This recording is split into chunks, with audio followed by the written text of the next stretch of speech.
Ce soir, nous allons répondre à une question qui paraît simple, mais qui va tout changer. Quelle est la véritable échelle de l'univers? Pas les chiffres que vous avez déjà entendus, pas les faits que vous croyez comprendre, mais la réalité viscérale, concrète, de la façon dont la distance et la taille fonctionnent dans l'espace. Et surtout, à quel point la Terre est minuscule au sein de tout cela. Parce que lorsqu'on s'éloigne progressivement de la Terre, en traversant le système solaire, la galaxie, les superamas et les filaments cosmiques, quelque chose se produit. Les échelles deviennent si extrêmes que des mots comme « grand » ou « loin » cessent d'avoir le moindre sens. Et à la fin de cette exploration, vous comprendrez pourquoi la lumière met des heures à traverser notre système solaire. Pourquoi la Terre devient totalement invisible à des distances que nous pouvons encore observer. Et pourquoi l'univers observable lui-même, qui s'étend sur 93 milliards d'années-lumière, pourrait être infiniment petit comparé à ce qui se trouve au-delà. Commençons. En ce moment précis, vous vous trouvez quelque part à la surface de la Terre, peut-être dans une pièce, peut-être dehors. Où que vous soyez, regardez autour de vous. Ce que vous voyez semble réel, consistant, permanent. Des bâtiments, des rues, des arbres, des montagnes au loin. C'est à cette échelle que se déroule la vie humaine.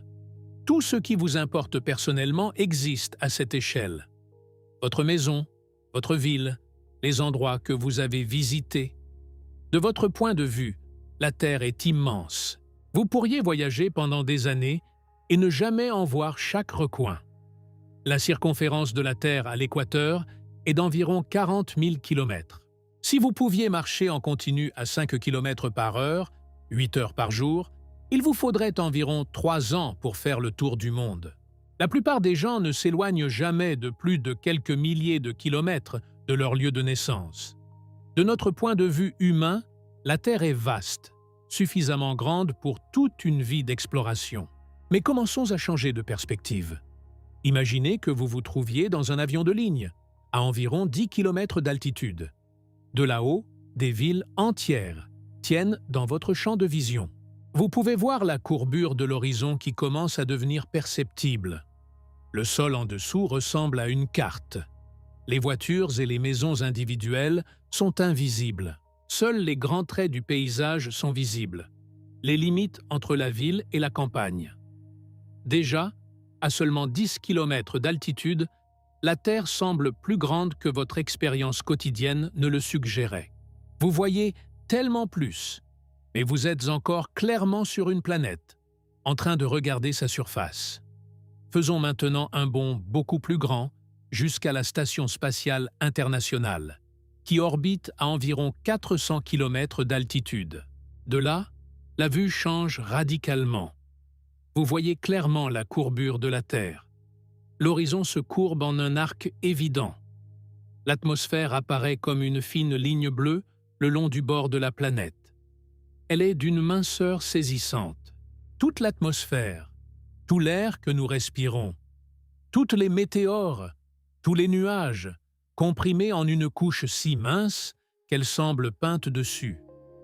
Les astronautes décrivent cette vue comme profonde. La Terre semble belle mais fragile, et on peut voir à quel point elle est petite. Depuis la station, on voit environ 3% de la surface terrestre à tout moment donné. Les systèmes météorologiques sont visibles comme des masses tourbillonnantes de nuages blancs. Les ouragans ressemblent à de gigantesques spirales. On peut observer les orages depuis le dessus, voir les éclairs scintiller à l'intérieur des nuages. La nuit, les villes brillent comme des amas de lumière. Le terminateur, la ligne entre le jour et la nuit, balaie la surface au fur et à mesure que la Terre tourne. On peut voir le lever du soleil en temps réel, l'ombre de la nuit se déplaçant vers l'ouest. C'est déjà une perspective que très peu d'humains ont vécue. Seulement environ 600 personnes ont jamais été dans l'espace. Pour le reste d'entre nous, la Terre reste le sol sous nos pieds, et non une sphère flottant dans le vide. Mais 400 km, ce n'est rien. Allons beaucoup plus loin, jusqu'à la Lune, à 384 000 km de la Terre. C'est la distance la plus grande que les humains aient jamais parcourue. 12 personnes ont marché sur la surface de la Lune entre 1969 et 1972. Le voyage a duré 3 jours. Depuis la Lune, en regardant en arrière vers la Terre, notre planète apparaît petite. C'est encore l'objet le plus brillant du ciel. Encore clairement identifiable, mais elle n'est plus écrasante. Elle tient facilement dans votre champ de vision.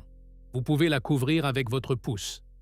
Les astronautes décrivent le fait de voir la Terre se lever à l'horizon lunaire, une fragile bille bleue dans le vide noir.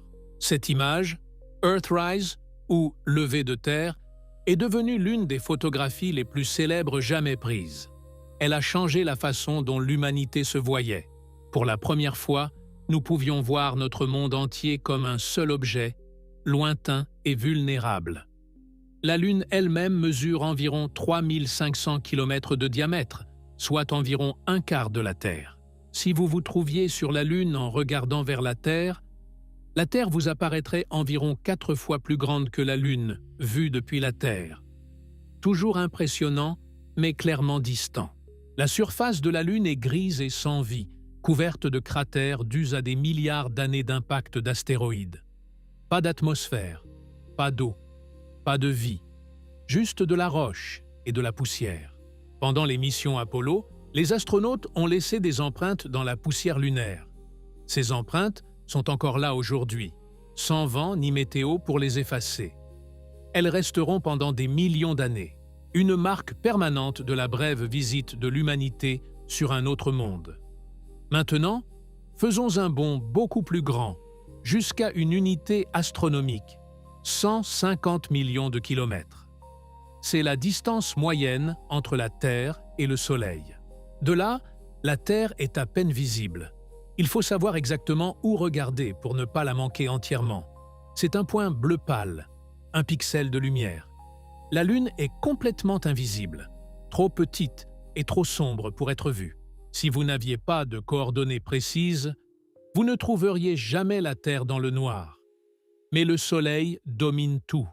C'est une sphère brillante, bien trop lumineuse pour être regardée directement, même à cette distance. Le diamètre du Soleil est d'environ 1 390 000 km. C'est 109 fois plus large que la Terre. Si le Soleil était creux, on pourrait y loger environ 1,3 million de terres. Le Soleil contient 99,86% de toute la masse du système solaire. Tout le reste, les 8 planètes, toutes leurs lunes, tous les astéroïdes, les comètes et la poussière, tout cela combiné représente moins d'1/5%. Le Soleil n'est pas seulement le centre du système solaire. Il est le système solaire. Tout le reste n'est que débris. Notre système solaire compte 8 planètes disposées en ordre de distance par rapport au Soleil. Mercure, Vénus, la Terre, Mars, Jupiter, Saturne, Uranus, Neptune. Les 4 premières sont des mondes rocheux, avec des surfaces solides. Les 4 dernières sont des géantes gazeuses et glacées sans surface solide sur laquelle se poser. Parlons des distances entre ces planètes, car c'est là que l'échelle commence à devenir difficile à saisir. Mercure orbite à 58 millions de kilomètres du Soleil, Vénus à 108 millions, la Terre à 150 millions, Mars à 228 millions. Ce sont les planètes intérieures, relativement proches du Soleil, assez proches pour que la lumière du Soleil les atteigne en quelques minutes. Mais ensuite, il y a un grand vide. Jupiter orbite à 778 millions de kilomètres, plus de 5 fois plus loin que la Terre. Saturne se trouve à 1,4 milliard de kilomètres. Uranus à 2,9 milliards. Neptune à 4,5 milliards. Neptune est 30 fois plus éloigné du Soleil que la Terre. La lumière du Soleil met 4 heures pour atteindre Neptune. Si quelque chose se produisait sur le Soleil maintenant, nous le verrions dans 8 minutes. Neptune ne le verrait pas avant 4 heures. Les distances sont stupéfiantes. Si vous pouviez conduire une voiture à vitesse d'autoroute, environ 130 km/h en continu sans s'arrêter, il vous faudrait environ 130 ans pour conduire de la Terre au Soleil. Vous mourriez de vieillesse avant d'avoir terminé le voyage. Conduire jusqu'à Neptune à la même vitesse prendrait plus de 4000 ans. C'est plus long que l'histoire humaine enregistrée. Il vous faudrait des centaines de générations pour accomplir le voyage. C'est l'échelle de notre simple voisinage local. Juste l'espace entre les planètes en orbite autour d'une seule étoile ordinaire. Et nous n'avons même pas encore quitté le système solaire. Au-delà de Neptune se trouve la ceinture de Kuiper, une région en forme de beignet remplie de corps glacés issus de la formation du système solaire. Pluton y orbite, ainsi que des milliers d'autres objets gelés. La ceinture de Kuiper s'étend d'environ 30 unités astronomiques à 50 unités astronomiques. Une unité astronomique étant la distance Terre-Soleil, 150 millions de kilomètres. La lumière met de 4 à 7 heures pour traverser cette région. Au-delà de la ceinture de Kuiper se trouve une région encore plus éloignée, le nuage d'Oort, une coquille sphérique théorique d'objets glacés entourant l'ensemble du système solaire. Il s'étend d'environ 2000 unités astronomiques jusqu'à peut-être 100 000 unités astronomiques. Son bord extérieur se trouve à près de 2 années-lumière. Une année-lumière est la distance parcourue par la lumière en un an. La lumière se déplace à 300 000 km par seconde. En un an, elle parcourt environ 9 460 milliards de kilomètres. Les objets dans le nuage d'Oort orbitent autour du Soleil si lentement qu'une seule révolution prend des millions d'années. Nous n'avons jamais directement observé le nuage d'Oort. Il est trop lointain et trop diffus, mais nous savons qu'il existe grâce aux comètes à longue période. Ces comètes mettent des centaines ou des milliers d'années pour orbiter autour du Soleil. Leurs orbites sont si allongées qu'elles passent la plupart de leur temps dans le lointain nuage d'Oort, ne plongeant que rarement près du Soleil. Quand elles le font, la chaleur du Soleil vaporise leur glace, créant les queues lumineuses que nous associons aux comètes. Donc le système solaire, depuis le Soleil jusqu'au bord du nuage d'Oort, s'étend sur environ 2 années-lumière. C'est l'étendue totale de la domination gravitationnelle du Soleil. Voici le point clé. La plupart de cet espace est vide. Les planètes occupent une infime fraction près du centre. Si vous faisiez une maquette où le Soleil avait la taille d'un ballon de basket, la Terre serait une minuscule bille à environ 25 mètres. Neptune serait à 750 mètres. Et le nuage d'Oort s'étendrait jusqu'à environ 50 km dans toutes les directions. C'est le système solaire. Un ballon de basket, quelques billes microscopiques à proximité et une frontière sphérique à 50 km. Tout le reste, c'est du vide. Vient maintenant la partie véritablement déconcertante. L'étoile la plus proche de notre Soleil est Proxima du Centaure. Elle se trouve à 4,24 années-lumière, soit environ 40 000 milliards de kilomètres. Dans notre modèle avec le Soleil en ballon de basket, Proxima du Centaure serait un autre ballon de basket à 25 000 km de distance. C'est plus que la moitié de la circonférence de la Terre. L'étoile la plus proche est si distante que si on réduit le Soleil à la taille d'un ballon de basket, le voisin le plus proche se trouve de l'autre côté de la planète. C'est la structure de l'espace. De minuscules îles de matière séparées par des vides incompréhensibles. Si vous pouviez voyager à la vitesse de la sonde, voyager 1, l'objet le plus rapide jamais construit par les humains, se déplaçant à environ 61 000 km par heure, il vous faudrait 73 000 ans pour atteindre Proxima du Centaure.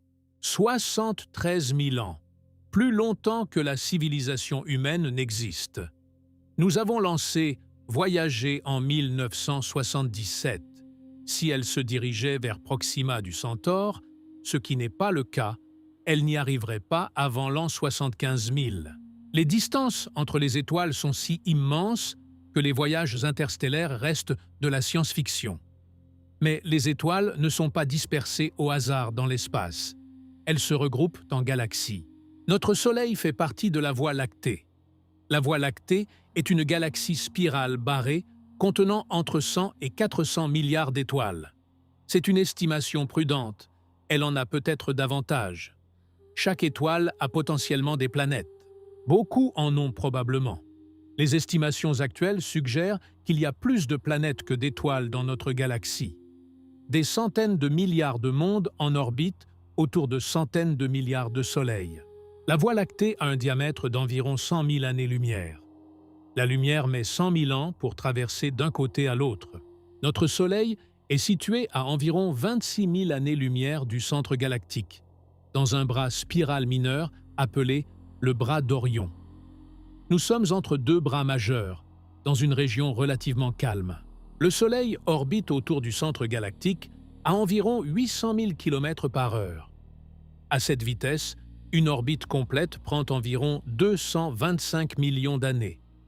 On appelle cela une année galactique. La dernière fois que le Soleil était à sa position actuelle, les dinosaures commençaient juste à évoluer sur Terre. La fois d'avant, la vie sur Terre était encore principalement confinée aux océans.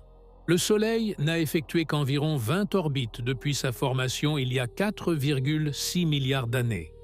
20 tours autour de la galaxie dans toute sa vie. La Voie lactée n'existe pas de manière isolée. Elle fait partie d'un groupe de galaxies appelé le groupe local. Le groupe local contient plus de 50 galaxies. La plupart sont de petites galaxies naines avec seulement quelques milliards d'étoiles chacune. Mais il y a deux géants, la Voie lactée et Andromède. Andromède est légèrement plus grande que la Voie lactée, contenant environ 1 billion d'étoiles. C'est une galaxie spirale comme la nôtre, et elle se trouve à environ 2,5 millions d'années-lumière. La lumière que vous voyez provenant d'Andromède ce soir a quitté cette galaxie il y a 2,5 millions d'années, quand les premiers humains apprenaient juste à utiliser des outils en pierre. Vous ne voyez pas Andromède telle qu'elle existe maintenant. Vous voyez son passé. Et pourtant, dans un ciel suffisamment sombre, loin des lumières de Paris ou de Lyon, Andromède est visible à l'œil nu.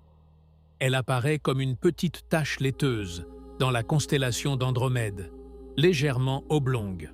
Cette tache contient 1000 milliards d'étoiles. Votre cerveau l'aperçoit comme un point insignifiant, mais c'est une galaxie entière à 2,5 millions d'années-lumière, à peu près la même taille que la nôtre. Si vous pouviez la voir dans tous ses détails, elle couvrirait une zone du ciel 6 fois plus large que la pleine lune. Depuis l'Observatoire de Haute-Provence, dans le ciel étoilé des Alpes de Haute-Provence, ou depuis le plateau du Pic du Midi dans les Pyrénées, Andromède est visible à l'œil nu les nuits sans lune. C'est l'objet le plus lointain que l'œil humain peut percevoir sans instrument. 2,5 millions d'années-lumière. C'est là s'arrête la vision nue de l'humanité. Le groupe local s'étend sur environ 10 millions d'années-lumière. Toutes les galaxies qu'il contient sont liées gravitationnellement. Elles orbitent autour d'un centre de masse commun, et la Voie lactée et Andromède se rapprochent, en réalité, l'une de l'autre. Dans environ 4 milliards d'années, elles entreront en collision. La collision sera lente et majestueuse. Les étoiles individuelles ne se heurteront probablement pas car les étoiles sont si petites et l'espace si vide. Mais les galaxies s'interpénétreront, leurs formes se distordant, leurs bras spiraux étirés par les forces de marée. Les nuages de gaz entreront en collision, déclenchant des sursauts de formation d'étoiles. Les trous noirs supermassifs au centre de chaque galaxie finiront par fusionner. Le processus prendra des centaines de millions d'années. Quand ce sera terminé, une nouvelle galaxie elliptique existera là où se trouvait autrefois la Voie lactée et Andromède. Mais le groupe local n'est qu'une petite structure dans une hiérarchie beaucoup plus grande. Le groupe local fait partie du superamas de la Vierge. Un superamas est une collection massive de groupes et d'amas de galaxies répartis sur des centaines de millions d'années-lumière. Le superamas de la Vierge contient au moins 100 groupes et amas de galaxies, plus de 47 000 galaxies au total. La plus grande structure en son sein est l'amas de la Vierge, à environ 53 millions d'années-lumière, contenant 1000 à 2000 galaxies regroupées dans un volume relativement petit. Le superamas de la Vierge a un diamètre d'environ 110 millions d'années-lumière. Mais même le superamas de la Vierge fait partie de quelque chose de plus grand. En 2014, des astronomes ont découvert que notre superamas fait en réalité partie d'une structure encore plus grande appelée l'Aniakea.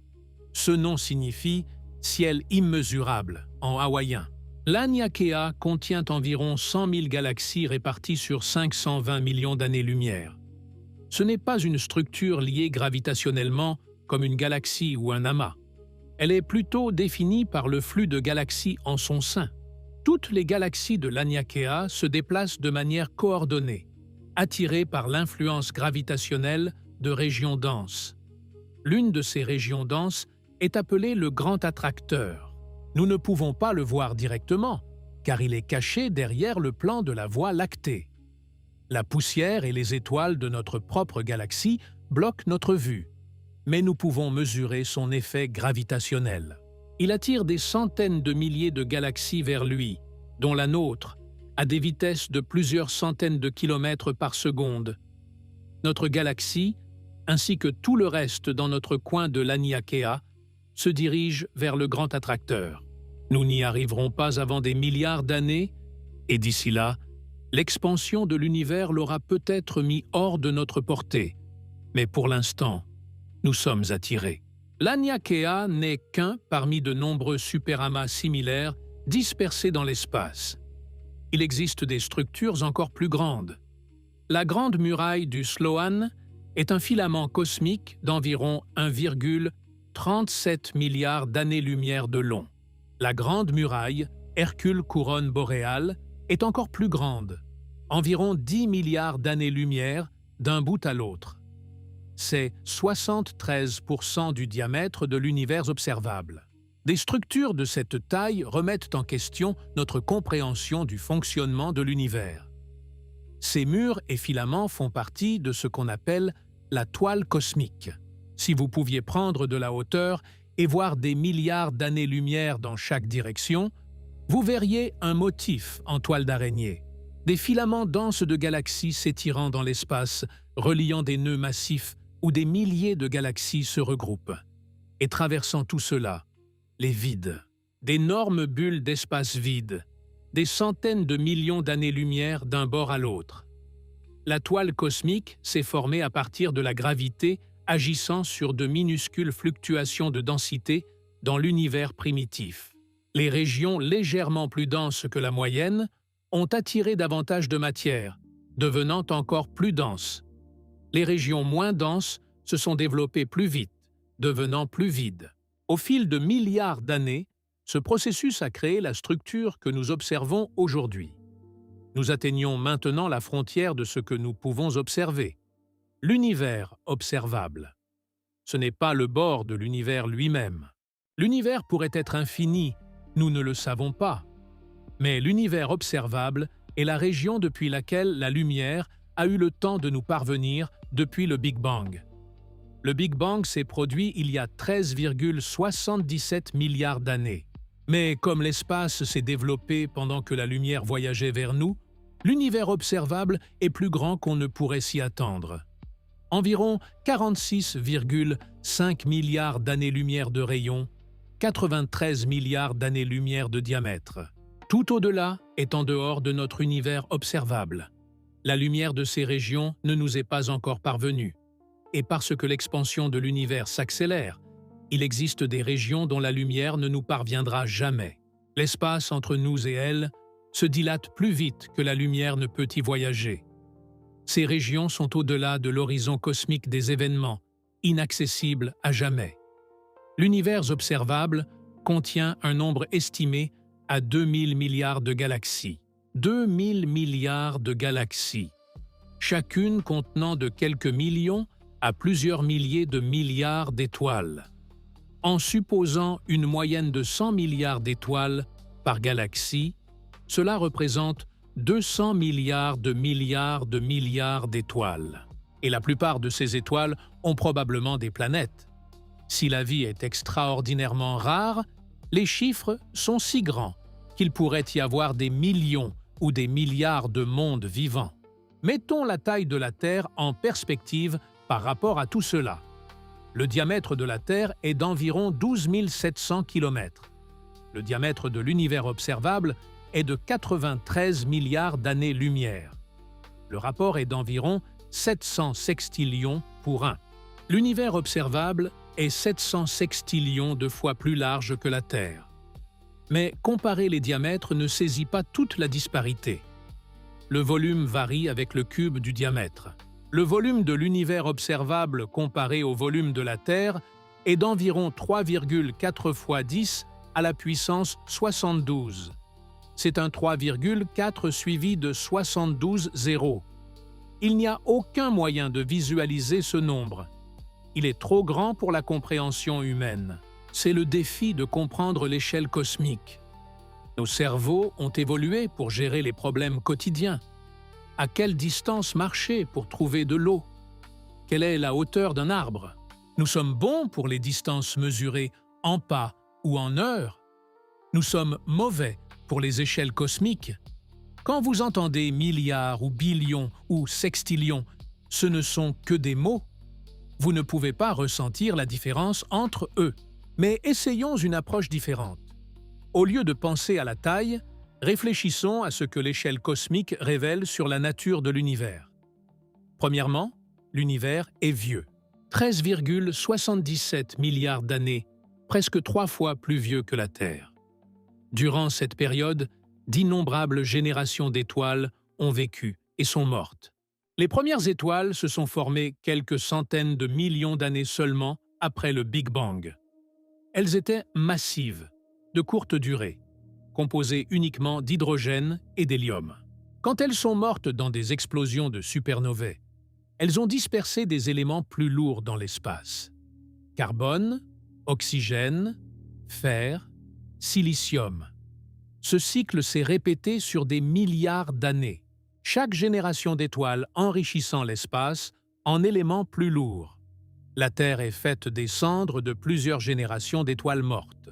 Le calcium de vos os, le fer dans votre sang, l'oxygène que vous respirez, tout a été créé dans des étoiles il y a des milliards d'années.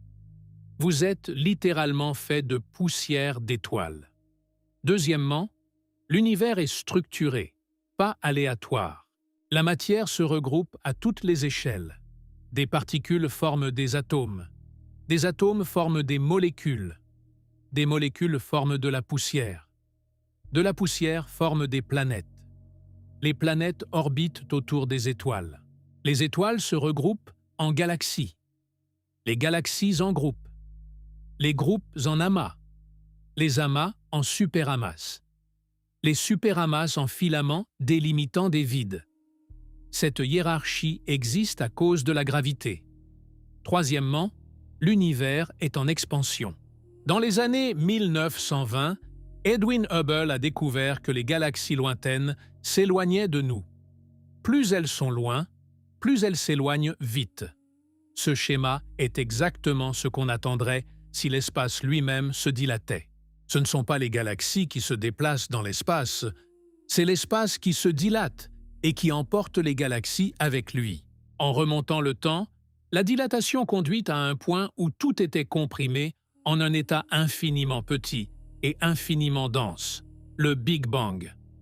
Non pas une explosion dans l'espace, mais une explosion de l'espace lui-même, le début de l'espace et du temps. Quatrièmement, l'univers est essentiellement vide. Les distances entre les objets sont largement plus grandes que les objets eux-mêmes. La majeure partie du volume de l'univers ne contient rien, pas de matière, pas de lumière, juste de l'espace en expansion. Et même là où la matière existe, la plupart est de la matière noire. Environ 27% de la masse énergie totale de l'univers est de la matière noire. Elle n'interagit pas avec la lumière. Nous ne pouvons pas la voir directement. Nous savons seulement qu'elle existe grâce à ses effets gravitationnels. Ensuite, il y a l'énergie noire, environ 68% de la masse énergie de l'univers. L'énergie noire est encore plus mystérieuse que la matière noire. C'est une propriété de l'espace lui-même. Chaque mètre cube d'espace possède une petite quantité d'énergie noire. À mesure que l'espace se dilate, créant plus de volume, davantage d'énergie noire entre en existence. L'effet est que l'énergie noire entraîne une expansion accélérée. L'univers ne se dilate pas seulement, il se dilate de plus en plus vite. Cela a été découvert en 1998 et a constitué une surprise totale. Seulement environ 5% de l'univers est de la matière ordinaire. La matière dont nous sommes faits, les atomes, les protons, les neutrons et les électrons, les étoiles et les planètes, et le gaz et la poussière. Tout ce que nous pouvons voir, tout ce que nous avons jamais touché, tout ce que nous connaissons directement est moins de 5% de ce qui existe. Le reste, c'est la matière noire et l'énergie noire, des phénomènes que nous observons mais que nous ne comprenons pas. Ce devrait être humiliant. Nous avons découvert énormément de choses sur l'univers, mais la plupart restent mystérieuses. Maintenant, considérons ce que cette échelle signifie pour la vie. La Terre est une planète parmi des centaines de sextillions. Si même une infime fraction des planètes possède des conditions propices à la vie, il pourrait y avoir d'innombrables mondes vivants. Nous n'avons pas encore trouvé de preuves de vie extraterrestre. Mais l'absence de preuves n'est pas une preuve d'absence. L'univers est vaste et nous avons à peine commencé à chercher. Ces dernières décennies, nous avons découvert des milliers d'exoplanètes. Certaines ont la taille de la Terre. Certaines orbitent dans des zones habitables. Certaines pourraient avoir des atmosphères et de l'eau liquide. Nous développons des télescopes capables d'analyser les atmosphères des exoplanètes, à la recherche de biosignatures, des gaz qui pourraient indiquer la présence de vie. L'oxygène et le méthane, dans les bonnes combinaisons, pourraient constituer des preuves solides. Cette recherche est en cours. Dans les prochaines décennies, nous pourrions découvrir la vie ailleurs, ou nous pourrions constater que la vie est extrêmement rare. Dans les deux cas, ce serait profond. Si la vie est commune, l'univers est rempli de mondes vivants, des milliards ou des billions de planètes avec des écosystèmes et de l'évolution, peut-être même de l'intelligence. Cela soulèverait le paradoxe de Fermi. Si la vie intelligente est commune, où est tout le monde? Nous ne voyons aucun signe d'autre civilisation, aucun signal, aucune mégastructure, rien. L'univers semble silencieux. Il existe de nombreuses explications possibles. Peut-être que les civilisations se détruisent avant de devenir spatiales. Peut-être que l'intelligence est rare. Peut-être que les civilisations existent, mais sont trop éloignées dans l'espace et le temps pour jamais se rencontrer. L'univers est si grand et si vieux que deux civilisations pourraient naître et mourir sans jamais se connaître. Ou peut-être sommes-nous les premiers. Peut-être que la Terre est la première planète à développer une intelligence technologique. Quelqu'un doit être le premier. L'univers n'a que 13,77 milliards d'années. Les étoiles continueront à brûler pendant des billions d'années. L'essentiel de l'histoire cosmique est encore à venir. Si la vie est rare, cela rend la Terre précieuse. Pas d'une manière géocentrique. La Terre n'est au centre de rien. Mais cela signifierait que notre planète possède quelque chose que la plupart n'ont pas. Cela rendrait la vie et la conscience incroyablement précieuses. Nous serions seuls ou presque seuls dans un vaste cosmos. La responsabilité de répandre la vie nous incomberait. Personne d'autre ne viendra. Si nous voulons que l'univers soit rempli de vie et de conscience, c'est à nous de le faire. Considérons la place de l'humanité dans tout cela. Nous sommes sur la Terre. La Terre orbite autour du Soleil. Le Soleil est l'une des 200 milliards d'étoiles de la Voie lactée. La Voie lactée est l'une des 50 galaxies du groupe local. Le groupe local fait partie du superamas de la Vierge. Le superamas de la Vierge fait partie de l'Aniakea. L'Aniakea est l'une des millions de structures dans l'univers observable. À chaque niveau, nous devenons plus petits, moins significatifs, plus isolés. Cette perspective peut sembler écrasante. Nous sommes infiniment petits. Nos vies sont brèves, nos préoccupations locales. L'univers ne se soucie pas de nous. Il fonctionne selon des lois physiques sans égard pour les espoirs ou les craintes humains.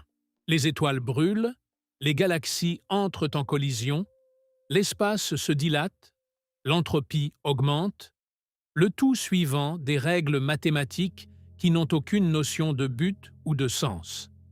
Mais voici la contre-argument. Oui, nous sommes petits. Oui, l'univers est vaste et indifférent. Mais nous sommes là. Nous existons et nous pouvons comprendre tout cela. C'est remarquable. Nous sommes de la matière qui a pris conscience d'elle-même.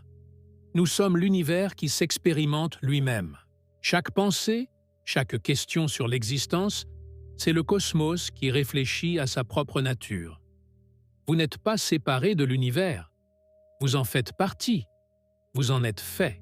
Quand vous pensez aux étoiles, vous utilisez des atomes provenant d'étoiles. Quand vous contemplez le Big Bang, vous utilisez de l'énergie qui en est issue. Qui plus est, la conscience pourrait être rare et précieuse. Nous ne savons pas si elle est commune ou si elle requiert des conditions particulières qui se produisent rarement. Si la conscience est rare, si la majeure partie de l'univers est de la matière non consciente suivant des lois physiques, alors chaque être conscient est précieux. Chaque moment de conscience est un petit miracle. Vous êtes en train d'expérimenter quelque chose que la majeure partie de l'univers ne peut pas faire. Cela rend votre existence significative, même si l'univers est indifférent. Et nous ne sommes pas des observateurs passifs. Nos actions comptent à l'échelle humaine. Nous ne pouvons pas contrôler la rotation des galaxies ou l'expansion cosmique, mais nous pouvons contrôler ce qui se passe sur Terre.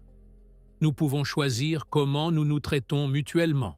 Nous pouvons préserver ou détruire notre environnement. Ces choix comptent, non pour l'univers, mais pour nous. Et c'est suffisant. Explorons maintenant quelques-uns des phénomènes les plus extrêmes de l'univers pour vraiment apprécier les échelles dont nous parlons. Considérez les quasars. Ce sont parmi les objets les plus lumineux qui existent. Un quasar est alimenté par un trou noir supermassif, au centre d'une galaxie lointaine. Lorsque la matière spirale vers le trou noir, elle se réchauffe à des millions de degrés et émet un rayonnement formidable. Un seul quasar peut surpasser en éclats toute sa galaxie haute. Cela signifie qu'un seul trou noir, probablement gros de quelques heures-lumière, émet plus de lumière que des centaines de milliards d'étoiles combinées. Les quasars les plus brillants sont visibles à des milliards d'années-lumière. Lorsque nous observons un quasar à 10 milliards d'années-lumière, nous le voyons tel qu'il était il y a 10 milliards d'années, quand l'univers avait moins de 4 milliards d'années. Les quasars étaient bien plus courants dans l'univers jeune. Cela nous apprend quelque chose sur l'évolution cosmique. Les jeunes galaxies étaient plus petites, riches en gaz, et les collisions étaient fréquentes. Ces conditions alimentaient les trous noirs supermassifs, créant des quasars. À mesure que l'univers vieillissait, les galaxies s'écartaient, les collisions devenaient rares, les réserves de gaz diminuaient et l'activité des quasars déclinait. Pensez maintenant au sursaut gamma. Ce sont les explosions les plus énergétiques depuis le Big Bang. Un sursaut gamma libère plus d'énergie en quelques secondes que le Soleil n'en émettra pendant toute sa vie de 10 milliards d'années. La cause serait soit une étoile massive s'effondrant en trou noir, soit deux étoiles à neutrons fusionnant. Dans les deux cas, des jets de matière sont lancés à presque la vitesse de la lumière. Quand ces jets pointent vers la Terre, nous détectons un flash intense de rayons gamma brefs. Les sursauts gamma sont si brillants que nous pouvons les détecter depuis l'autre bout de l'univers observable. Le plus distant détecté provenait d'une époque où l'univers n'avait que 630 millions d'années. Cette lumière a voyagé pendant plus de 13 milliards d'années pour nous atteindre. Si l'un d'entre eux survenait à quelques milliers d'années-lumière de la Terre, avec son jet pointé vers nous, ce serait catastrophique. Le rayonnement intense détruirait notre couche d'ozone, exposant la surface aux ultraviolets mortels. Il pourrait déclencher une extinction de masse. Heureusement, les sursauts gamma sont rares et les probabilités qu'un nous nuise sont très faibles. Mais cela nous rappelle que l'univers contient des phénomènes d'une violence et d'une puissance incroyables. Considérez les pulsars. Un pulsar est une étoile à neutrons en rotation rapide, émettant des faisceaux de rayonnement depuis ses pôles magnétiques. En tournant, les faisceaux balayent l'espace comme un phare.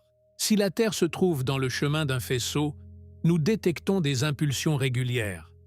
Les pulsars sont incroyablement denses. Une étoile à neutrons comprime environ 1,4 masses solaires dans une sphère d'à peine 20 km de diamètre. Une cuillère à café de matière d'étoile à neutrons pèserait environ 1 milliard de tonnes sur Terre.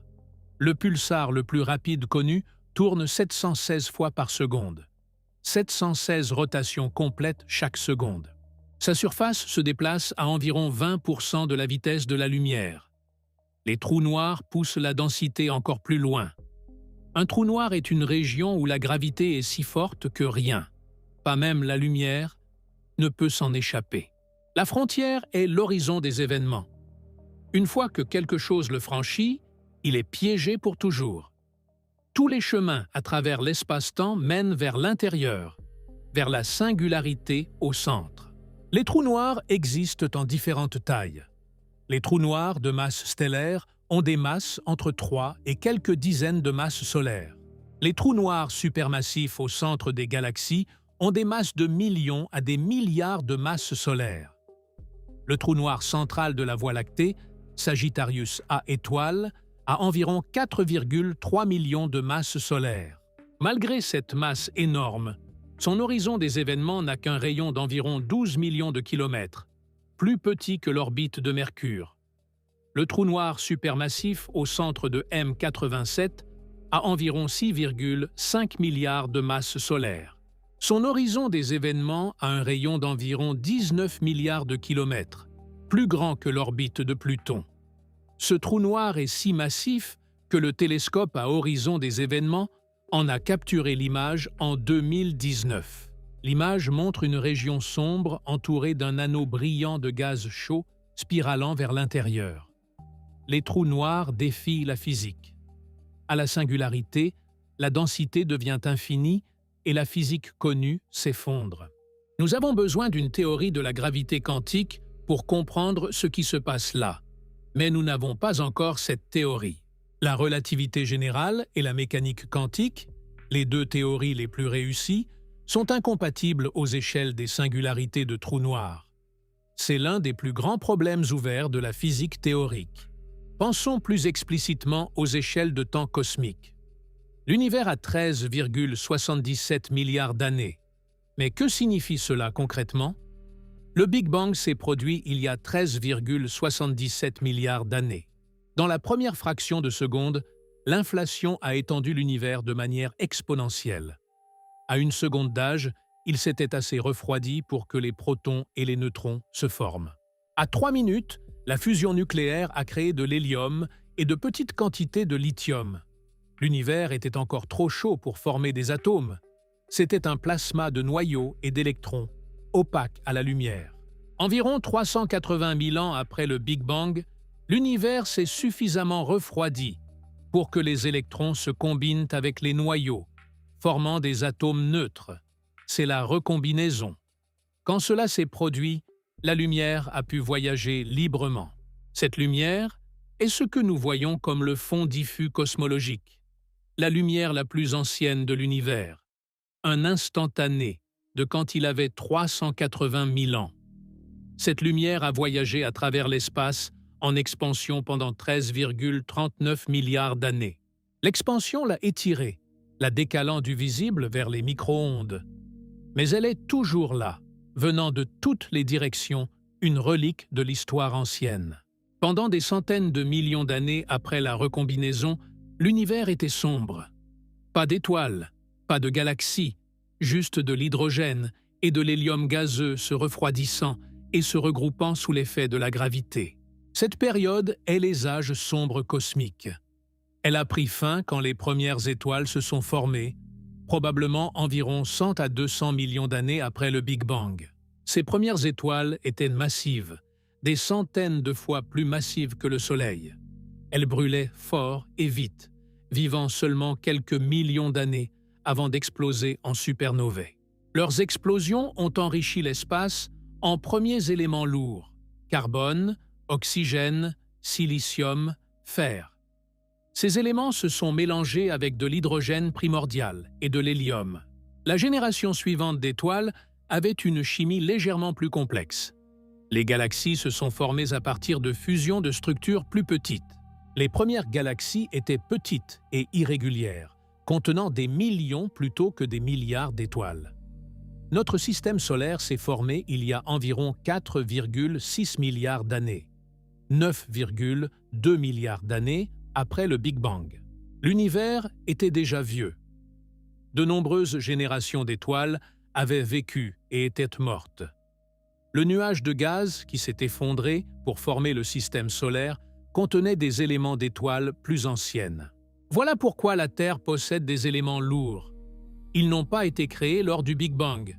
Ils ont été créés dans les noyaux d'étoiles et les supernovae, dispersés dans l'espace, puis incorporés dans le système solaire.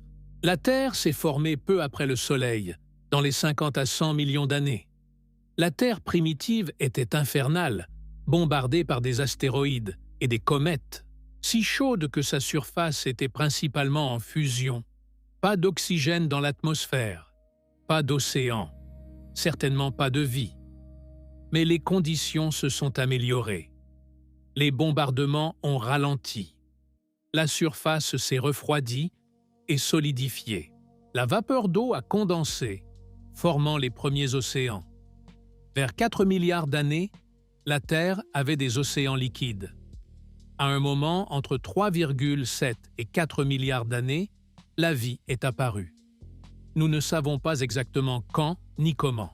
Mais d'ici 3,5 milliards d'années, il y a des preuves claires de vie microbienne, de simples cellules uniques vivant probablement dans les océans ou les sources hydrothermales.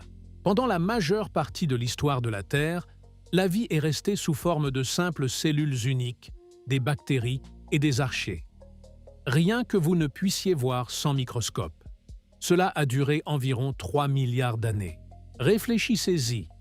3 milliards d'années sur les 4,54 milliards d'années d'histoire de la Terre, environ 66% du temps où la vie a existé, c'était une vie unicellulaire. La vie complexe multicellulaire n'est apparue qu'il y a environ 800 millions d'années. Les animaux dotés de carapaces et de squelettes n'ont apparu qu'il y a environ 540 millions d'années lors de l'explosion cambrienne. La vie sur Terre est encore plus récente. Les plantes ont colonisé la Terre il y a environ 470 millions d'années. Les animaux ont suivi peu après. Les dinosaures sont apparus il y a environ 230 millions d'années et se sont éteints il y a 66 millions d'années. Le genre Homo est apparu il y a environ 2 à 3 millions d'années. L'Homo sapiens moderne est apparu il y a environ 300 000 ans. L'histoire enregistrée remonte à seulement environ 5 000 ans, avec les premières écritures sumériennes et égyptiennes. Tout ce que nous considérons comme l'Antiquité, les pyramides d'Égypte, les guerres de l'Antiquité grecque, la construction de cathédrales comme Notre-Dame, tout cela s'est produit dans la toute dernière fraction de l'histoire terrestre. Si vous comprimiez toute l'histoire de la Terre en 24 heures, la vie apparaîtrait vers 4 heures du matin. La vie complexe apparaîtrait vers 20h30. Les dinosaures existeraient de 23 heures à 23h41.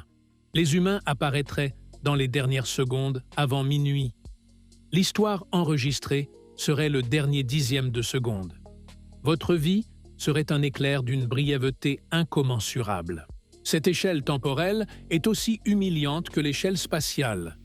Nous existons en un clin d'œil.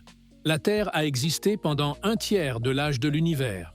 L'univers lui-même, si vieux soit-il, est jeune comparé à la durée pendant laquelle il continuera d'exister. Les étoiles continueront à se former et à brûler pendant des billions d'années. Les naines rouges de faible masse peuvent brûler pendant 10 000 milliards d'années ou plus. L'univers est actuellement âgé de 13,77 milliards d'années. Les plus petites naines rouges, formées aujourd'hui, brûleront encore dans 10 000 milliards d'années. Bien après que le Soleil soit mort, bien après que la plupart des galaxies aient fusionné, Bien après que la formation d'étoiles ait cessé, l'univers aura un aspect complètement différent. Alors, la plupart des étoiles auront épuisé leur carburant. Les galaxies seront remplies de naines blanches, d'étoiles à neutrons et de trous noirs. Le ciel nocturne sera sombre, avec seulement quelques naines rouges encore visibles. Finalement, même celles-là s'éteignent. Les trous noirs seront les dernières grandes structures, siégeant dans un vide en expansion, s'évaporant lentement via le rayonnement de Hawking sur des échelles de temps de 10 à la puissance 100 ans. C'est un futur lointain, un moment d'une distance incompréhensible, où l'univers est froid, sombre, presque vide, toute structure effacée par l'entropie, toute énergie dissipée. C'est la mort thermique, le destin ultime, prédit par la thermodynamique. Mais nous n'avons pas à nous en inquiéter. C'est si loin dans le futur que les chiffres perdent tout sens. Pour l'instant, l'univers est vibrant, rempli d'étoiles et de galaxies et de phénomènes intéressants. Pensons aux ondes gravitationnelles. Ce sont des ondulations dans l'espace-temps lui-même. Lorsque des objets massifs s'accélèrent, ils créent des vagues qui se propagent vers l'extérieur à la vitesse de la lumière. Ces vagues étirent et compriment l'espace-temps à leur passage. Elles sont incroyablement faibles. Même les vagues provenant de sources massives comme des trous noirs en fusion étirent l'espace-temps de moins d'une partie sur 10 à la puissance 21.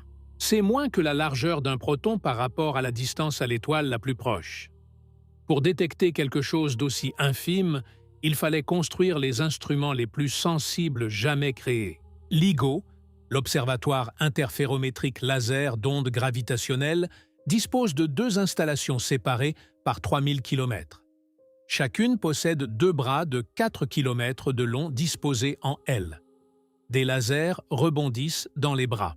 Quand une onde gravitationnelle passe, elle modifie légèrement la longueur des bras. Le changement est infime, moins d'un 10 millième du diamètre d'un proton. Mais LIGO peut le mesurer. Le 14 septembre 2015, les 2 détecteurs LIGO ont enregistré un signal d'onde gravitationnelle. Le signal correspondait aux prédictions pour 2 trous noirs qui spiralent ensemble et fusionnent. Les trous noirs avaient chacun environ 30 masses solaires. Ils ont fusionné à environ 1,3 milliard d'années-lumière de distance. La fusion a libéré plus d'énergie en une fraction de seconde que toutes les étoiles de l'univers observable n'en émettent combinées pendant cette même fraction de seconde. Mais cette énergie a été libérée sous forme d'ondes gravitationnelles, pas de lumière. Elle était donc invisible pour les télescopes optiques. Depuis cette première détection, LIGO et son partenaire Virgo, situé près de Pise en Italie, ont détecté des dizaines de fusions de trous noirs et plusieurs fusions d'étoiles à neutrons. Ces événements que nous appelons aujourd'hui les sources d'ondes gravitationnelles constituent une nouvelle fenêtre sur l'univers.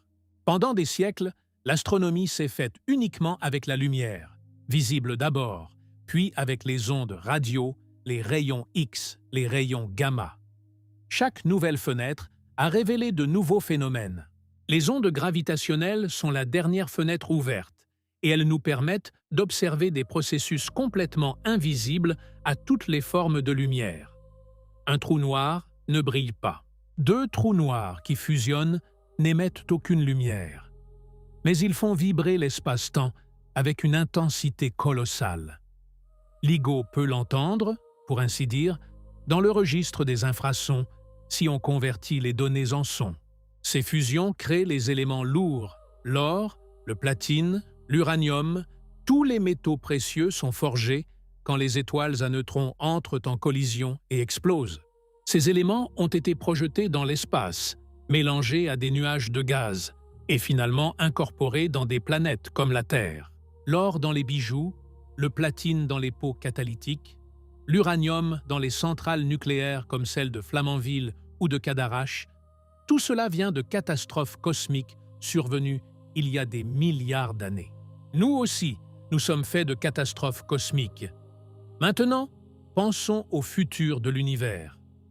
Dans environ 4 milliards d'années, la Voie lactée et Andromède entreront en collision. La fusion prendra des centaines de millions d'années. Pendant cette période, le ciel nocturne de la Terre sera spectaculaire. Andromède occupera une grande partie du ciel. Des queues de marée de milliards d'étoiles s'étireront à travers les cieux. Mais la Terre elle-même pourrait ne pas survivre. Le Soleil approchera de la fin de sa séquence principale. Dans environ 5 milliards d'années, le Soleil épuisera son carburant d'hydrogène. Il se dilatera en une géante rouge, ses couches extérieures atteignant au-delà de l'orbite actuelle de la Terre. La Terre sera soit engloutie, soit stérilisée par la chaleur. Si l'humanité existe encore, nous devrons avoir quitté la Terre avant ce moment. Nous devrons coloniser d'autres systèmes stellaires. Cela ressemble à de la science-fiction, mais 5 milliards d'années, c'est vraiment très long. La vie existe sur Terre depuis environ 3,7 milliards d'années. En 5 milliards d'années, l'évolution pourrait produire des résultats que nous ne pouvons pas imaginer. Peut-être que nos descendants se seront répandus dans toute la galaxie. Explorons la recherche de vie au-delà de la Terre plus en détail. Pour la majeure partie de l'histoire humaine, nous ne pouvions que spéculer sur d'autres mondes. Cela a changé dans les années 1990. En 1995, des astronomes ont détecté la première exoplanète en orbite autour d'une étoile semblable au Soleil. La planète était énorme, environ la moitié de la masse de Jupiter, en orbite incroyablement proche de son étoile. Ce n'était pas du tout comme notre système solaire. C'était un Jupiter chaud, une géante gazeuse en orbite serrée, complétant une révolution en quelques jours. Depuis lors, nous avons découvert des milliers d'exoplanètes.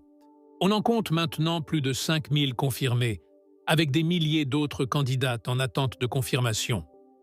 Nous avons trouvé des planètes de tous types imaginables, des super-Terres, des mini-Neptunes, des Jupiters chauds, des planètes en orbite autour de systèmes binaires, des planètes en orbite autour de pulsars, des planètes errantes dérivant dans l'espace sans étoiles. La diversité est stupéfiante. Plusieurs méthodes existent pour détecter les exoplanètes. La méthode des transits surveille le léger assombrissement d'une étoile quand une planète passe devant elle de notre point de vue. La méthode des vitesses radiales surveille le titubement d'une étoile dû à l'attraction gravitationnelle d'une planète. L'imagerie directe consiste à photographier réellement une planète. La microlentille gravitationnelle se produit quand une étoile avec une planète passe devant une étoile plus lointaine depuis notre point de vue. En combinant les méthodes, nous pouvons en apprendre beaucoup sur les planètes individuelles. Pour une poignée d'entre elles, nous avons détecté des molécules dans leurs atmosphères: vapeur d'eau, dioxyde de carbone, méthane, sodium. Ces détections sont effectuées en analysant la lumière stellaire passant à travers l'atmosphère de la planète lors d'un transit.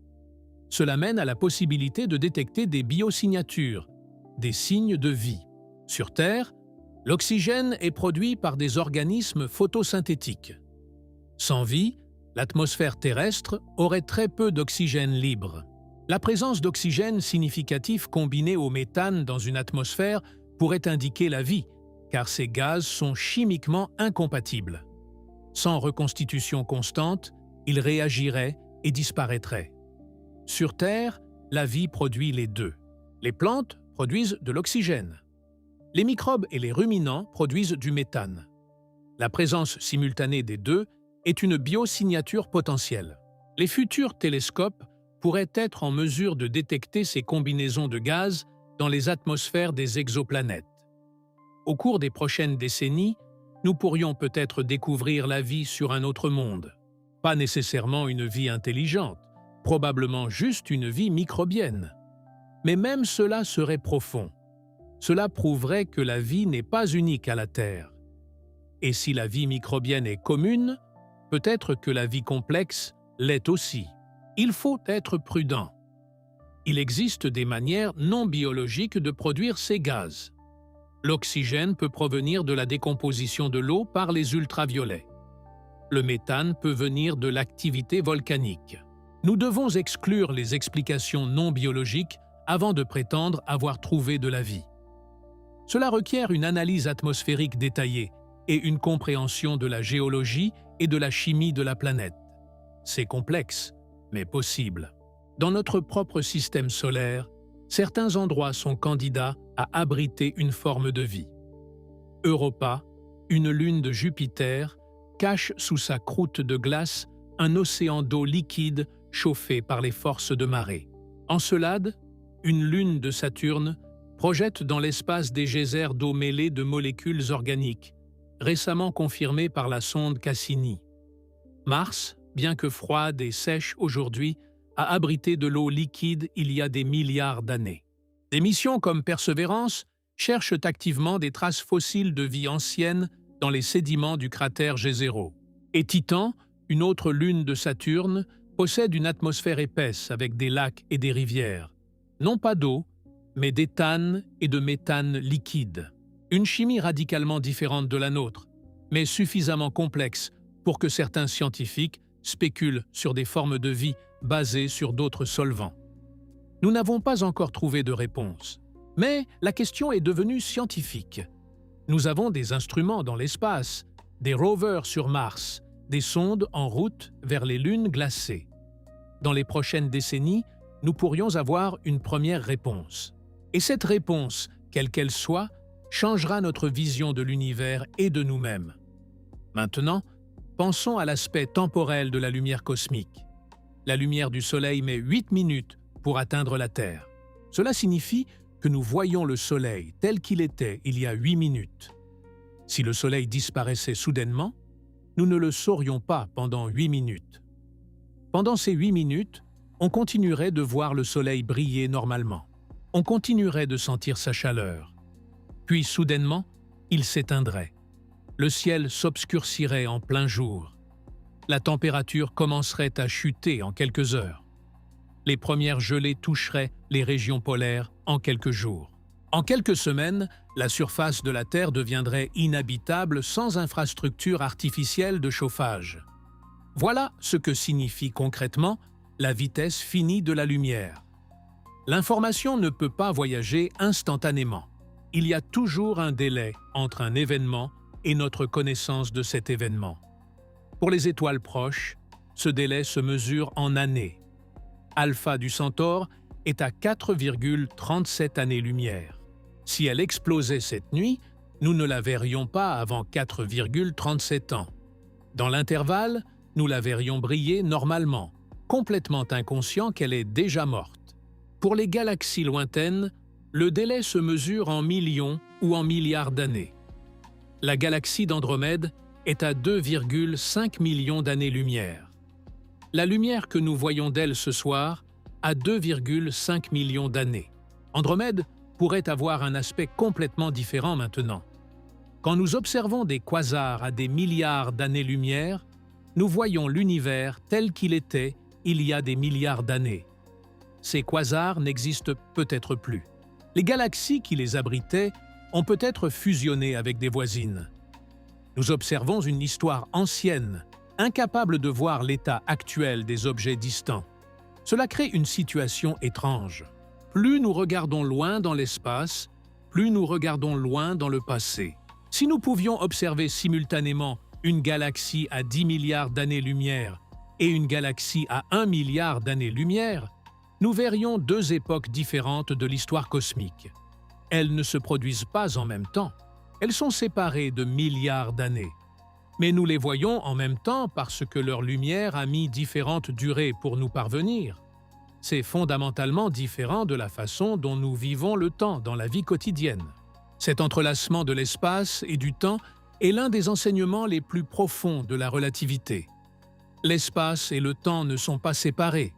Ils sont tissés ensemble en un espace-temps. Le mouvement à travers l'espace affecte le passage du temps.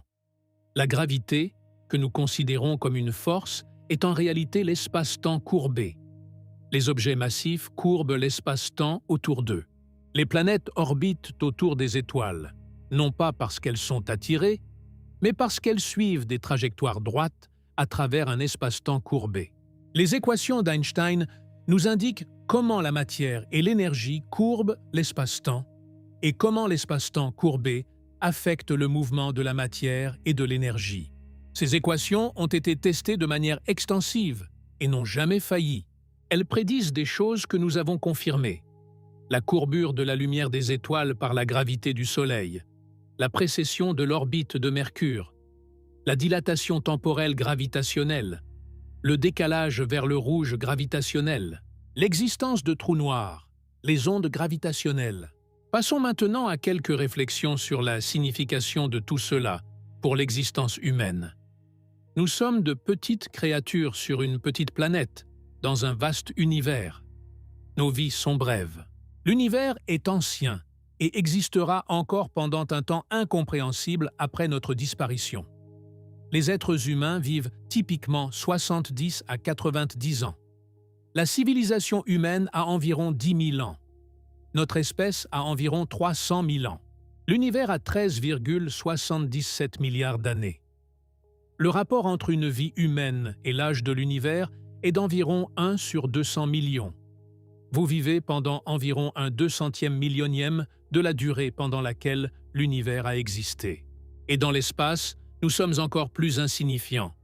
Un corps humain mesure environ 1,75 mètres. L'univers observable s'étend sur 93 milliards d'années-lumière. Ces chiffres sont si extrêmes qu'ils perdent leur sens. Cela pourrait mener au nihilisme. Si nous sommes si insignifiants, pourquoi quoi que ce soit compte-t-il? L'univers ne se soucie pas. Mais cela passe à côté de quelque chose de crucial. La signification ne requiert pas d'importance cosmique. Elle requiert de l'importance pour quelqu'un. Votre vie compte pour vous. Elle compte pour les gens qui vous connaissent et se soucient de vous. La douleur est toujours de la douleur. La joie est toujours de la joie. L'amour est toujours de l'amour. Ces réalités ne deviennent pas moins réelles parce qu'elles se produisent sur une petite planète, dans un vaste cosmos.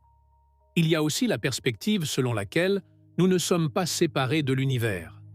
Nous en faisons partie. Chaque atome de votre corps vient du Big Bang ou des étoiles. L'hydrogène dans votre corps, environ 10% de vos atomes, est primordial. Il existe depuis les premières minutes après le Big Bang. Il a 13,7 milliards d'années. Les éléments plus lourds dans votre corps, le carbone, l'azote, l'oxygène, ont été créés dans des étoiles il y a des milliards d'années, puis dispersés par des supernovae. Vous n'êtes pas en dehors de l'univers en train de regarder à l'intérieur.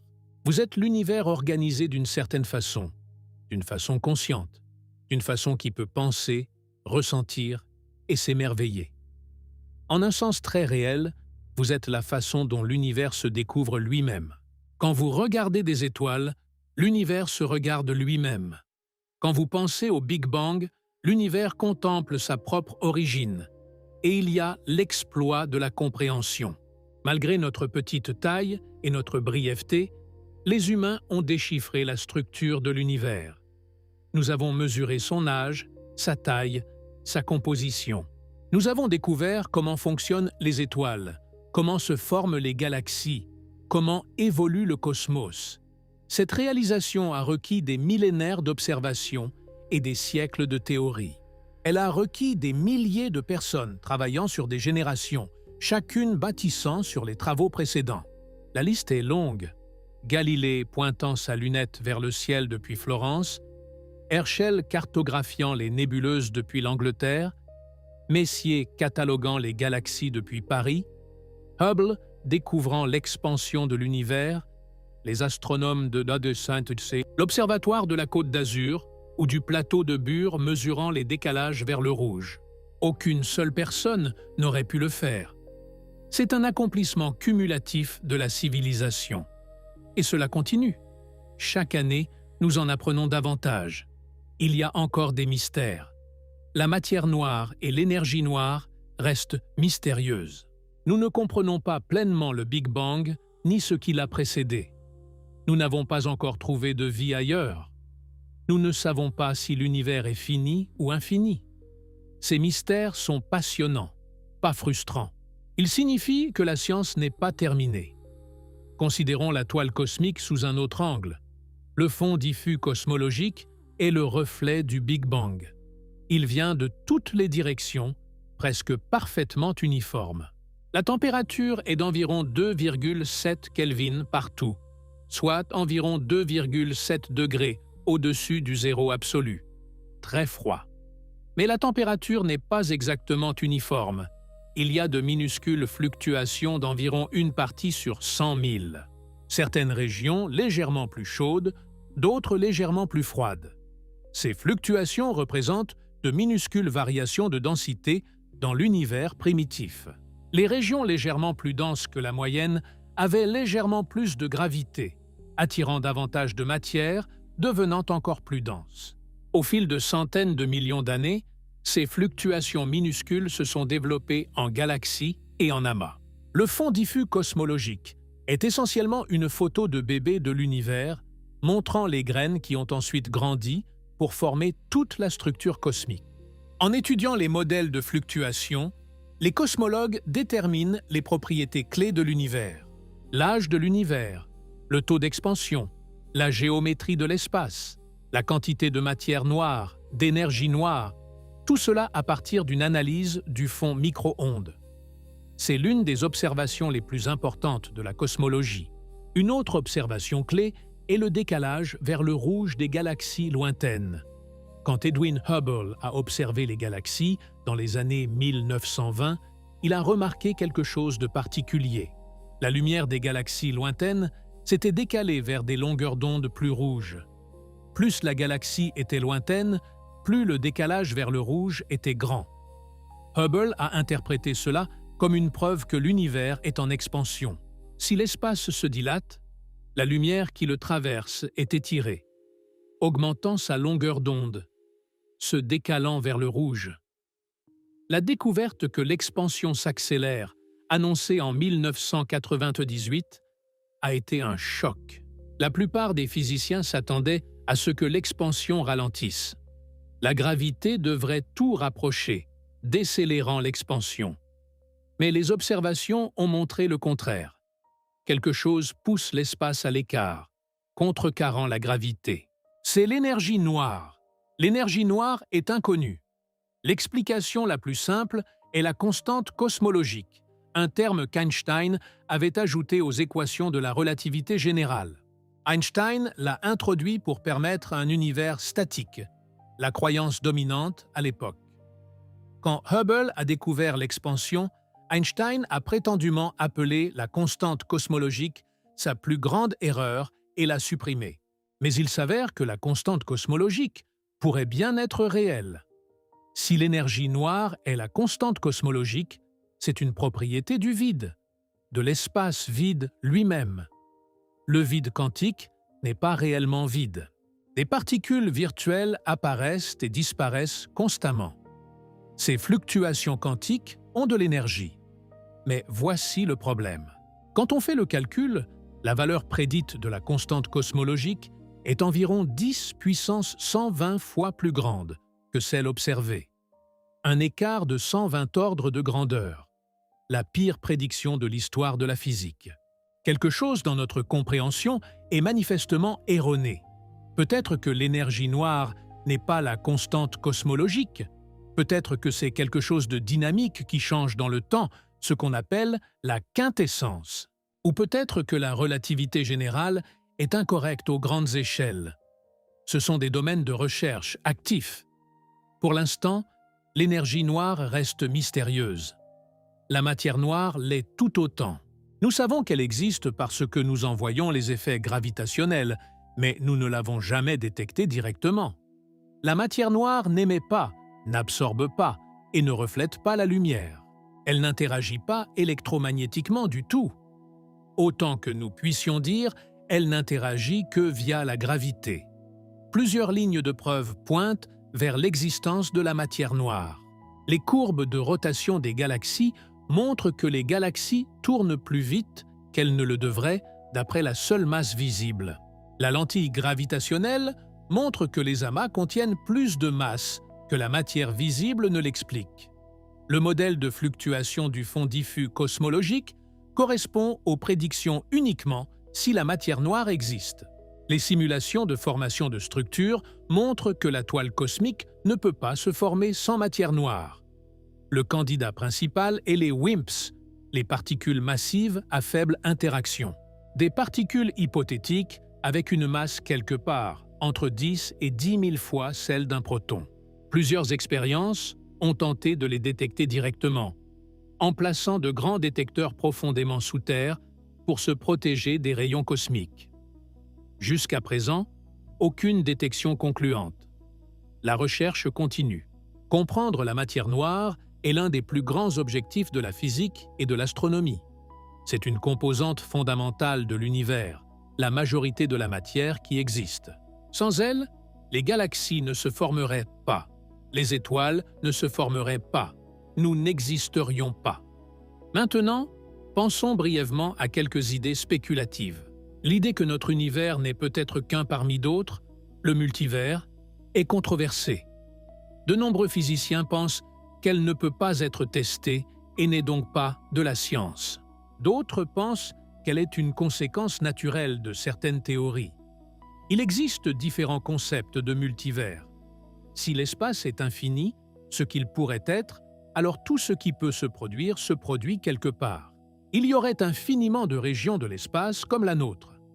L'inflation éternelle postule que l'inflation ne s'arrête pas partout en même temps, créant de multiples univers bulles, chacun pouvant avoir des propriétés physiques différentes. L'interprétation des mondes multiples de la mécanique quantique dit que chaque mesure quantique cause une bifurcation de l'univers, les deux résultats se produisant dans des branches séparées. Si une version du multivers est réelle, l'apparent réglage fin de notre univers prend davantage de sens. Nous observons un univers aux propriétés adaptées à la vie parce que nous ne pourrions pas exister dans un univers sans ces propriétés. C'est un effet de sélection. Mais nous n'avons aucune preuve directe d'un multivers. C'est une hypothèse motivée par la théorie, pas par l'observation. Revenons à l'expérience humaine. Nous avons couvert des échelles énormes. Ces concepts peuvent sembler accablants. Ils peuvent donner l'impression que les préoccupations humaines sont triviales. Revenons à l'expérience humaine. Nous avons couvert des échelles énormes.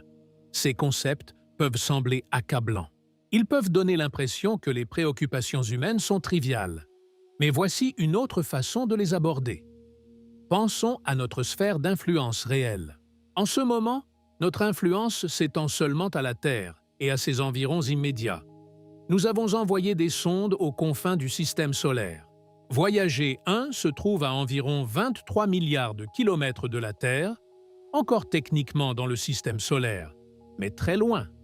C'est la portée la plus lointaine des objets fabriqués par les humains. Environ 0,002 années-lumière, comparé aux 93 milliards d'années-lumière de l'univers observable.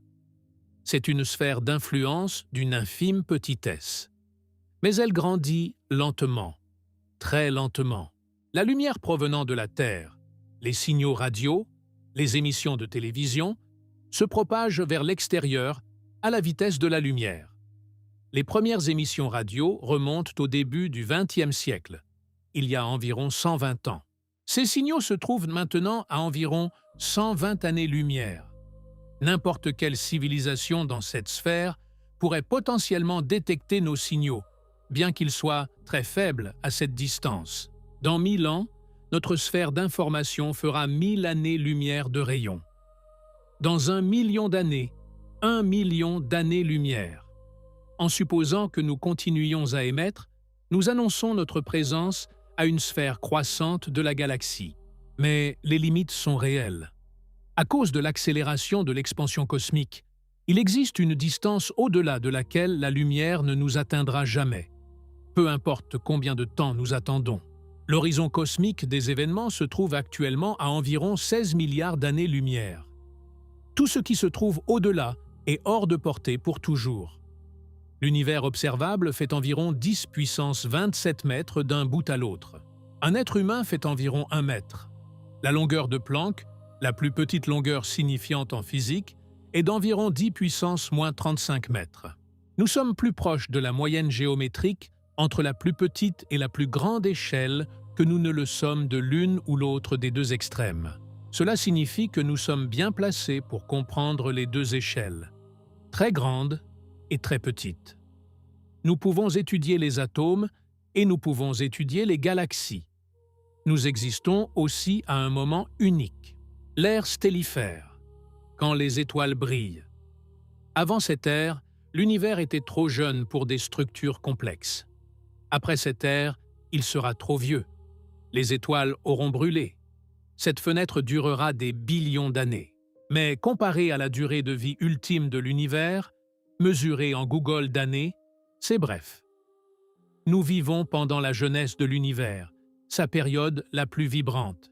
C'est une chance, et nous sommes capables de le comprendre. C'est peut-être la chose la plus remarquable. L'univers existe depuis 13,77 milliards d'années. Pendant presque tout ce temps, il était inconscient, juste des atomes et des rayonnements suivant des lois physiques. Mais il y a environ 4 milliards d'années sur la Terre, la chimie est devenue biologie. Il y a environ 500 millions d'années, des systèmes nerveux ont évolué. Il y a quelques centaines de milliers d'années, une conscience capable de poser des questions sur l'existence a émergé. Et au cours des derniers milliers d'années, nous avons développé la science. Ce processus s'est produit sur une petite planète en orbite autour d'une étoile ordinaire dans une galaxie parmi 2000 milliards. Pour autant que nous sachions, c'est arrivé une seule fois. Nous pourrions découvrir que c'est arrivé ailleurs aussi. Mais pour l'instant, nous sommes le seul exemple que nous connaissons de l'univers qui prend conscience de lui-même. C'est spécial. Pas dans un sens cosmique. L'univers s'en fiche.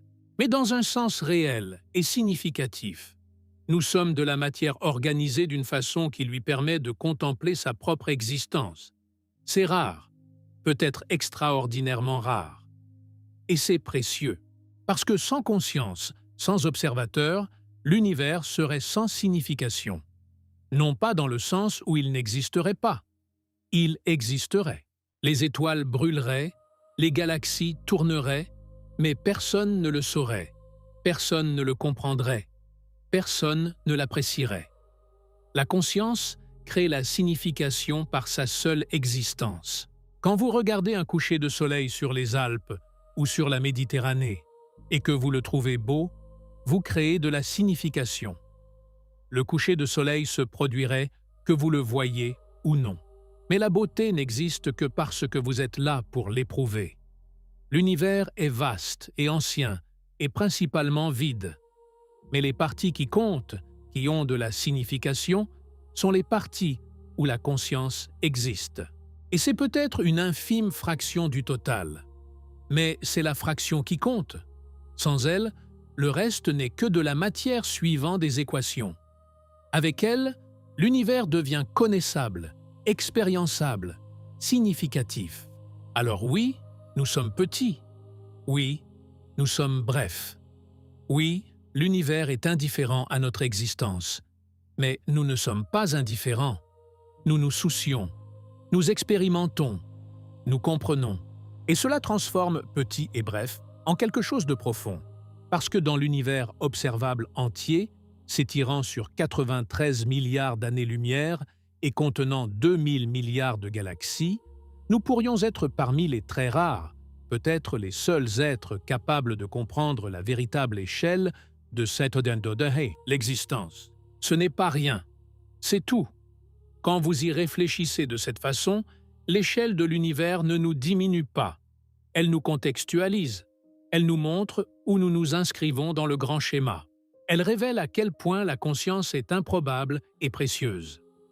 Elle démontre le pouvoir de l'intelligence et de la curiosité à comprendre la réalité. Nous sommes des produits de l'univers, faits de ses atomes, suivant ses lois, intégrés dans sa structure. Mais nous sommes aussi différents dans un sens. Nous pouvons prendre du recul et observer. Nous pouvons mesurer et calculer et comprendre. Nous pouvons apprécier la beauté et créer de la signification. L'univers est de la matière et de l'énergie inconsciente. Nous sommes de la matière et de l'énergie consciente. Cette différence est tout. Alors quand vous regardez le ciel ce soir, souvenez-vous. Vous ne voyez pas seulement des lumières lointaines, vous regardez dans le passé. Vous voyez des atomes forgés dans des étoiles anciennes. Vous voyez les mêmes lois physiques opérer sur des distances inimaginables. Vous voyez la toile cosmique qui a émergé de minuscules fluctuations quantiques dans les premiers instants après la création. Vous voyez tout ce qui est et était et sera étiré à travers l'espace et le temps dans une grande tapisserie d'existence. Et vous faites partie de cette tapisserie. Chaque atome de votre corps a une histoire s'étendant sur 13,77 milliards d'années. Le calcium dans vos os a été créé dans une supernova. Le fer dans votre sang a été forgé dans le cœur d'une étoile mourante. L'eau que vous buvez a circulé dans l'hydrosphère terrestre pendant des milliards d'années. Vous n'êtes pas séparé de l'univers. Vous lui êtes continu, une expression de lui, une façon pour lui de s'expérimenter lui-même. Cette perspective peut être libératrice. Vos problèmes, bien que réels et importants pour vous, existent dans un contexte si vaste qu'ils sont presque infiniment petits. Mais vos expériences, votre conscience, votre capacité à ressentir, penser et s'émerveiller, celles-là sont précieuses au-delà de toute mesure. L'univers est fait principalement de matière noire et d'énergie noire, des choses que nous ne pouvons pas voir, ni toucher, ni interagir directement. La matière ordinaire dont nous sommes faits ne représente que 5%. Et sur ces 5%, la majeure partie est enfermée dans des étoiles ou dispersée comme du gaz.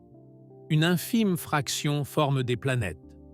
Une fraction encore plus infime forme des mondes vivants. Et sur ces mondes, la conscience est un développement récent, un phénomène fragile et temporaire.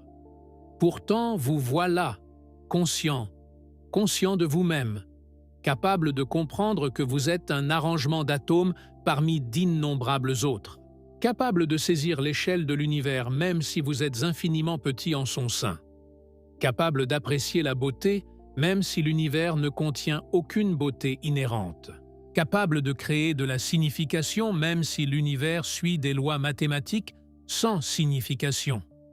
Vous êtes une impossibilité statistique qui existe quand même. Le produit de 13,77 milliards d'années d'évolution cosmique. Le descendant des premières molécules réplicatrices apparues dans les océans terrestres il y a des milliards d'années. L'héritier d'une connaissance accumulée au fil de millénaires de civilisation humaine. Tout ce que nous savons sur l'univers a été découvert par des humains curieux qui posèrent des questions et suivaient les preuves. Chaque mesure, chaque théorie, chaque découverte, tout cela a été fait par des gens fondamentalement pas très différents de vous. Ils n'étaient pas des dieux ni des surhumains. C'étaient des individus curieux qui ont consacré leur vie à la compréhension et leur travail s'appuyait sur le travail de ceux qui les avaient précédés. Newton a dit que s'il avait vu plus loin, c'était parce qu'il s'était hissé sur les épaules de géants. Il voulait dire qu'il bâtissait sur des découvertes antérieures. Mais la métaphore va plus loin. Toute la science est cumulative. Chaque génération s'appuie sur la précédente. La connaissance croît, la compréhension s'approfondit, et vous faites partie de ce processus. Même si vous n'êtes pas scientifique, même si vous ne faites jamais de découvertes, vous faites partie de la civilisation qui en fait. Les impôts que vous payez financent peut-être des télescopes. Votre curiosité pourrait inspirer de futurs scientifiques. Considérons un dernier exercice mental. Imaginez que vous puissiez vous téléporter instantanément à différents endroits de l'univers et observer ce que vous verriez. Placez-vous d'abord au centre d'un amas de galaxies, comme l'amas de la Vierge à 53 millions d'années-lumière. Au lieu de voir quelques milliers d'étoiles comme depuis la Terre, vous verriez des centaines de galaxies dispersées dans le ciel. Beaucoup seraient visibles à l'œil nu comme de grandes taches lumineuses, certaines montrant clairement leur structure spirale sans télescope. Le ciel ne serait jamais vraiment noir. La lumière combinée de centaines de galaxies créerait une lueur permanente. Et les galaxies se déplaceraient visiblement sur des milliers d'années. Vous pourriez les regarder orbiter autour du centre de l'amas, entrer en collision, fusionner. Maintenant, téléportez-vous dans un vide cosmique, l'une de ces gigantesques bulles vides de la toile cosmique. La galaxie la plus proche serait à des centaines de millions d'années-lumière, le ciel nocturne serait presque complètement noir. Pas de bande lactée parce que vous n'êtes pas dans une galaxie. Pas de galaxie proche visible à l'œil nu. Juste une noirceur profonde et peut-être quelques taches extrêmement pâles si vous savez exactement où regarder. Le fond diffus cosmologique serait toujours là, bien sûr, mais c'est un rayonnement micro-ondes, invisible aux yeux. Ce serait solitaire, isolant. Un rappel de la façon dont la majeure partie de l'univers est vraiment vide. Téléportez-vous maintenant à proximité d'une étoile à neutrons en phase de pulsar, sans être en danger mais assez proche pour observer. La pulsante lumière du faisceau de rayonnement balaye l'espace comme un phare astronomique, une cadence régulière, des centaines de fois par seconde. La surface de cette étoile à peine plus grande que Paris se déplace à 20% de la vitesse de la lumière. La gravité à sa surface est 200 milliards de fois plus forte que sur Terre. Si vous pouviez déposer quelque chose dessus, même une plume, elle s'écraserait en un film d'atomes aplatis.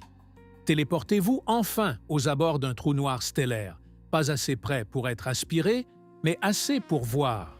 Devant vous, un point de noir absolu, entouré d'un disque de matière incandescente qui spirale vers l'intérieur en s'accélérant. Les couleurs du disque varient du rouge sombre vers l'extérieur jusqu'au blanc-bleu aveuglant vers l'intérieur. L'espace autour du trou noir est visiblement déformé. Les étoiles en arrière-plan semblent s'incurver comme vues à travers une lentille. Certaines apparaissent dupliquées, leur lumière ayant contourné le trou noir par deux chemins différents. La lumière qui passe trop près est capturée pour toujours.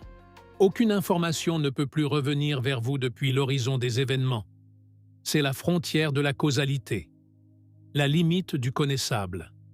Ces paysages existent réellement, pas dans notre voisinage immédiat, mais dans l'univers.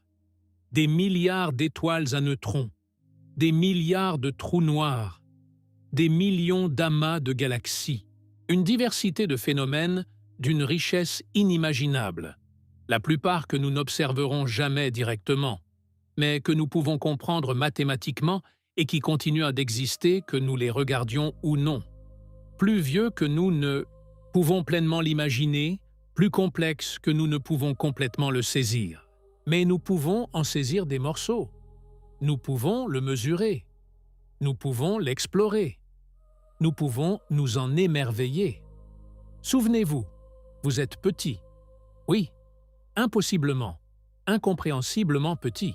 Mais vous faites partie de quelque chose d'infini. Et cela vous rend, à votre façon, infini aussi. Bonne nuit et continuez à regarder les étoiles.